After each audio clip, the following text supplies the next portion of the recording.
নমস্কাৰ এইটো ভিডিঅ'ত আমি আলোচনা কৰিব গৈ আছো ডি 5550টা পোষ্টৰ এলপিইউপিৰ যে ডকুমেন্টৰ ডিটেইল সাবমিট কৰিব দিছে এইটো বিষয়ে আমি আলোচনা কৰিম আৰু লগতে ওভাৰলেপিং আৰু 5550টা পোষ্টৰ পিছত 4500 পোষ্টৰ বিষয়ে আমি আলোচনা কৰিম নমস্কাৰ প্ৰাথমিক তথ্য ইউটিউব চেনেললৈ সকলোকে স্বাগতম জনাইছো তো প্ৰথমতে আমি ডিৰ পৰা যে 11 তাৰিখত যে অফিচিয়েল নোটিছখন ওলাইছিল for ফাইনালাইজেশ্যন of the recruitment processor কাৰণে কেইটামান ডকুমেন্ট আপলোড কৰিব দিছে যিসকলে আপলোড কৰা নাই তেওঁলোকে আজি 13 তাৰিখৰ ভিতৰত আপলোড কৰি ল'ব আৰু বহুতৰে বহুত প্ৰবলেম হৈ আছে এইসমূহ কমেন্টত আমি দেখা পাইছো এইসমূহ বহুতৰে সলভ হৈছে বহুতৰে সলভ হোৱা নাই বহুতে ডি মেইল কৰিছে মেইল কৰাৰ পিছত তেওঁলোকে প্ৰবলেমসমূহ সলভ কৰিছে আপোনালোকৰ প্ৰবলেমসমূহ সলভ হৈছে না নাই আমাক কমেন্টত জনাব আৰু ইয়াতে আকৌ এবাৰ কৈ দিও যে আজি লাষ্ট ডেট 11 তাৰিখত আৰম্ভ হৈছিল মিডনাইটত আৰু 13:10 মানে আজি মিডনাইটত এটো সমাপ্ত হ'ব আপোনালোকে যদি কৰা নাই তেতিয়াহলে de.assam.gov.in কৈ আপোনালোকে এই registration number SSLC enrolment number বেটাৰমেন্টৰ ইয়াৰ পাছিং SSLC আৰু SSLC সেশন আধাৰ নম্বৰ আৰু roll number of SSLC examination এইসমূহ আপোনালোকে ভৰাই দিয়ক আহক আমি চাইলো যে কেইটামান যে প্ৰবলেম যে ফেস কৰি আছে কি ধৰণৰ প্ৰবলেম ফেস কৰি আছে 5550টা পোষ্টৰ তে DLP আৰু UP ডিটেইল সাবমিটৰ প্ৰবলেম সমূহ কি আছিল যে বহুতে যে sir please help today I mistakenly provided incorrect SSLC passing year my name was in first provisional merit list will my name come in second merit list and final merit list ইয়াৰ পিছত চাক ইয়াতে next আমি যদি চাও forget password কৰিলে page not working দেখায় help মি ইয়াৰ পিছত password forget please help sir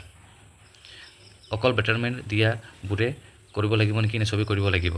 ইয়াতে বহু কেইটা কমেন্ট আহিছে আৰু কমেন্টত আমি উত্তৰ দিয়াৰ চেষ্টা কৰিছো আৰু বহুত কেইটা উত্তৰ এতিয়ালৈকে আমি পোৱা নাই কাৰণ ইয়াতে প্ৰপাৰলি আমাৰ ডিৰ পৰা পুৰা ডিটেইলছত কোৱা নাই এটো কাৰণে বহুতে মেইল কৰিছে মেইল কৰাৰ পিছত এনসাৰসমূহ পাইছে আপোনালোকে যদি এনসাৰসমূহ পাইছে তেতিয়াহলে নিশ্চয় কমেন্টত জনাব আৰু যদি পোৱা নাই তেতিয়াহলে হেটো আমাক জনাব কোনসমূহ এতিয়ালৈকে পোৱা নাই নেক্সট আমি আহি যাও ওভাৰলেপিং যে ইস্যু আছে হেটোৰ বিষয়ে আমাৰ মাননীয় মুখ্যমন্ত্ৰী ডক্টৰ হিমন্ত বিশ্ব শৰ্মা ছাৰে যোৱাকালি ৰাতি ফেসবুক লাইভ কৰিছিল আৰু তাত খুব ভাল খবৰ দিছে যে 15, 16 আৰু 17 তাৰিখৰ ভিতৰত জিটি আৰু পিজিটিৰ যি লিষ্টসমূহ প্ৰকাশ পাব লিষ্টসমূহ প্ৰকাশ পোৱাৰ পিছত ভাল কি খবৰ যে তাৰ পিছত কিন্তু যে এলিমেন্টাৰী মানে এলপি আৰু ইউপি ৰিজাল্টসমূহ ওলোৱা আৰম্ভ হ'ব তাৰ মানে কি ধৰক যি সময় থাকিব তাত জিটি পিজিটি সকলে যদি তাত সিলেক্ট হৈছে সিলেক্ট হোৱাৰ পিছত তেওঁলোকৰ এটা সময় পাব আৰু এই সময়ৰ ভিতৰত তেওঁলোকে উজ্জ্বল কৰিব পাৰিব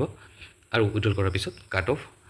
এলপিইউপি যি 5550টা পোষ্টৰ বহুত পৰিমাণে কমিব আহকচোন শুনিলো ছাৰে কি কৈছে আৰু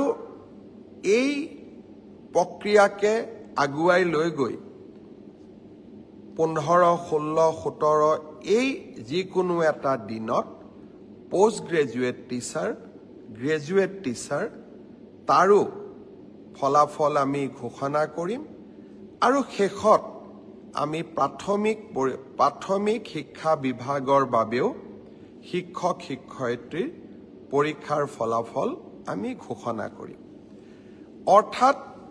অক্টোবৰ মাহৰ ভিতৰত অসমৰ ৩৫,০০০ নিবনুৱা যুৱক যুৱতীয়ে কৰ্ম সংস্থাপন পাবলৈ সক্ষম হ'ব ইয়াৰ লগে লগে 5550টা পোষ্টৰ যে কামসমূহ নৱেম্বৰৰ ভিতৰত এপইন্টমেন্ট দি পেলাই এটো সম্পূৰ্ণ হ'ব আৰু সম্পূৰ্ণ হোৱাৰ লগে লগে 4500 পোষ্টৰ কামসমূহ আৰম্ভ হ'বনে বা ধৰক ইলেকশ্যনৰ আগতে এই প্ৰসেসটো কমপ্লিট হ'ব পাৰে নেকি এটো কাৰণও কৈছে যে 5550টা পোষ্টৰ যে এপইন্টমেন্ট হ'ব এপইন্টমেন্ট হোৱাৰ পিছত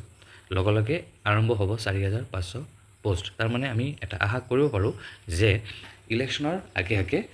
আমাৰ যে 4500 পোষ্টৰ কাৰণ ওয়েট কৰি আছে কেন্দ্ৰীয়সকলে এটো কিবা এটা ফলাফল আমি পাম এটোৰ বিষয়ে আমাৰ মাননীয় মুখ্যমন্ত্ৰী ডক্টৰ হিমন্ত বিশ্ব শৰ্মা ছাৰে ভাল খবৰ দিছে আহক শুনিলো প্ৰাথমিক শিক্ষাৰো 5000 পদৰ নিযুক্তিৰ প্ৰক্ৰিয়া সম্পূৰ্ণ হৈ যোৱাৰ লগে লগে বাকি থকা 4000 পদৰো নিযুক্তিৰ প্ৰক্ৰিয়া আমি আৰম্ভ কৰিম অৰ্থাৎ অসমৰ যুৱক যুৱতীৰ সপোনবিলাক পূৰণ কৰিবলৈ আমি আমাৰ প্ৰচেষ্টা অব্যাহত ৰাখিম